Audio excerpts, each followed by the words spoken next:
आइए आइए अस्सलाम वालेकुम। क्या हाल है? ब्याह खैर है? शुक्र अल्लाह पाक का। अपनी सुना खैर, काम शुक्र। काम रोजगार के जी बस ठीक है, निजाम पे चल रहा है काम। लगे हैं कमीशन में। हाँ जी, लगी है बस।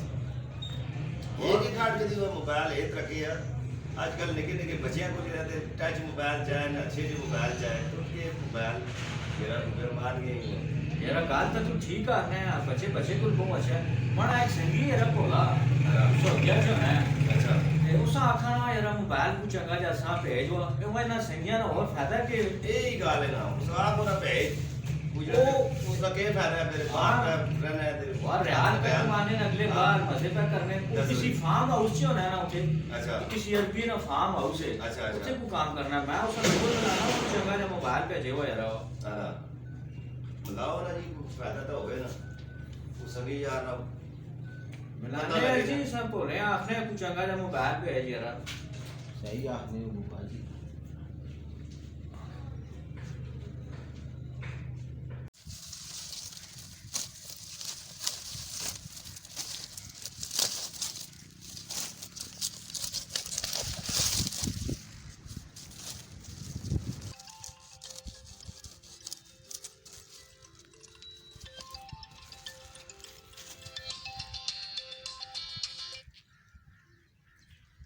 हेलो अस्सलाम वालेकुम। हेलो वो बोल है कि आली वाले ठीक ठाक है मजे पे करना है सऊदिया से रियाल पे मारना है जानी थे यार एक काम था कार करने काम लोग हो जब आ गए जनवरी से आसे या फरवरी से आसे पाकिस्तान मोड़ के 3 महीने से और यार कदे इस तो पहले कोई बंदा उसको आवे तो मैंने मानो कुछ जगह जब मोबाइल तक पे है यार और ये इसी रोड आ रखे मोबाइल से आए हैं मैं हर बंदा रखना है यार और आपने यार चढ़ा संगी बाहर होना है तो कुछ आप मोबाइल भेज दे हैं किसी ने दे भेजी ना और कोई आया गया थे वो पिछली गली से जड़ा रहना है मलका ना चाहतो वो मोड़ के आया उसे दे भेजी ना वही ना और यार कुछ कार ना हुआ मैं जिस जदों तो काल करना देता ने हालात ही खराब होए उन्हें वो यार कोई हाल हवाल बंदा पूछना है यार असी के जे असी कितने मुश्किल हालात च इत्थे गुजारा कर रहे हैं तुसां दा फोन अटेंड कीता नहीं तो फरमैशां ना ढेर ला छोड़ा है असां दी कितनी मुश्किल जिंदगी सर्दी तक ही ने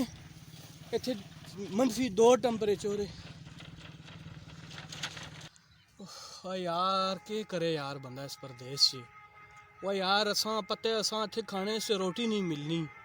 इतनी गर्मी ते इतनी सर्दी च असी काम करने हैं तो इन्हां लोकां दियां फरमैशां ही नहीं मुकनियां यार वो यार कुछ ख्याल करो यार फिर भी मैं कोशिश कर सा ठीक है ना मेहरबानी करो मैं बार बार तंग न करो तुसा पता है मैं परदेश से कितना औखा हूँ ये गल मां पता है तुसा नहीं पता लिहाजा बराए मेहरबानी मां तंग न करो घड़ी घड़ी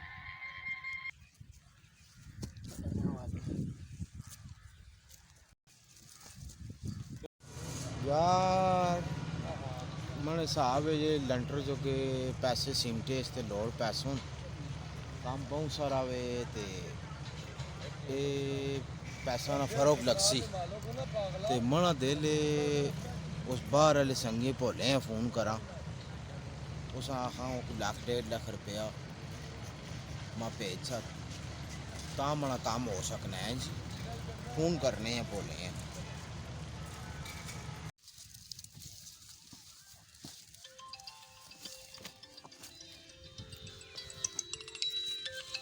ओहो ये भी पाकिस्तान ही फ़ोन है वो यार ये बंदा काका माँ पे तंग करना है यार इस बंदे ने अपने प्लाजे नहीं यार चलो गल करने हैं पता नहीं क्या आखने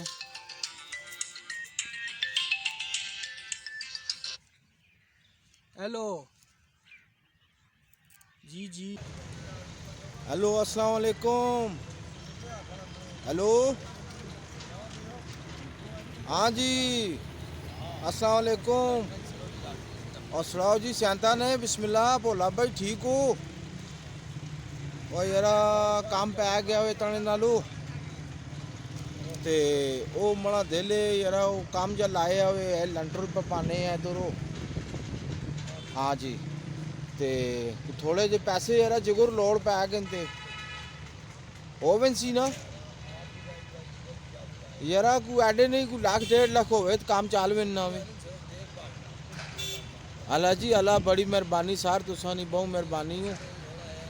अच्छा कल तक है जी, चलो ठीक है बिस्मिल्लाह। अल्लाह जी यार बस ये तो मेहरबानी करनी है इस कमे जड़ा ना मकाना में ते तू जितने जल्दी हो सके जड़ा इस कमे करना है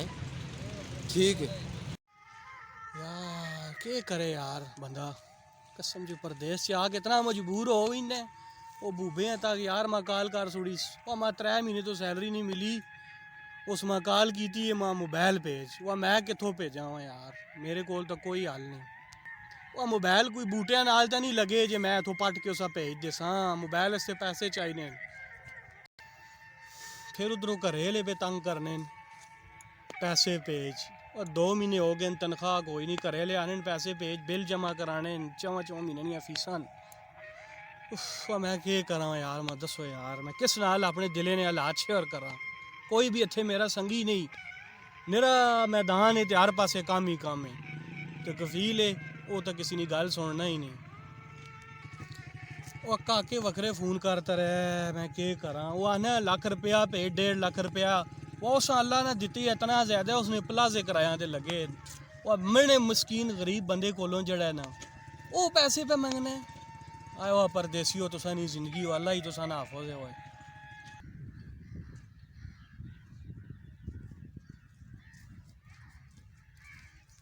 आज कफीले भी आना है अल्लाह करे आ रहे आज को पैसा टका चाह देवे ना तो मैं हालात हल होवे नहीं।